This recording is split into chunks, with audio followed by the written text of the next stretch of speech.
Welcome to day 87 of 100 Days Hard Challenge. ৰাতিপুৱা সোনকালে শুই উঠি মৰ্ণিং ৱাকৰ বাবে গৈছিলোঁ। ইয়াৰ আগতে অলপ সময় ফ্ৰী হেণ্ড এক্সাৰচাইজসমূহ ভালদৰে কৰি ল'লোঁ। ইয়াৰ পিছতে অলপ সময় খোজকাঢ়ি ল'লোঁ আৰু অলপ সময় ৰানিং কৰি ল'লোঁ। উভতি আহি চাটটো এগিলাচ খালোঁ আৰু শ্ৰীমতীক বাছত উঠাবলৈ গৈছিলোঁ। ঘৰলৈ আহি গা ধুই ভগৱানক সেৱা জনালোঁ। ইয়াৰ পিছতে মৰ্ণিং ব্ৰেকফাষ্ট কৰি ল'লোঁ আৰু বিদ্যালয়ৰ বাবে যাত্ৰা আৰম্ভ কৰিলোঁ। এয়া বিদ্যালয়ত ছাত্ৰ ছাত্ৰীসকলৰ বাবে নতুনকৈ চাৰ্ট আহিছে আৰু কিছুমান খেলা সামগ্ৰী আহিছে। আজি শনিবাৰ বুলি শনিবৰীয়া চৰা কৰা হৈছিলে, বিহুৰ আখৰা কৰা হৈছিলে আৰু আমাৰ বিদ্যালয়ত CRC মহোদয়ো আহি উপস্থিত হৈছিলে। তেওঁ ল'ৰা ছোৱালীসকলৰ লগত অলপ ঢোল বজাই বিহু গালে।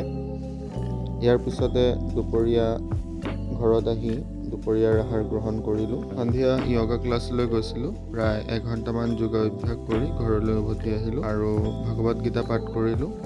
আজি অষ্টাদশ অধ্যায়ৰ 10টা শ্লোক পাঠ কৰিলোঁ আৰু ইয়াৰ অৰ্থসমূহ ভালদৰে বুজি ল'লোঁ।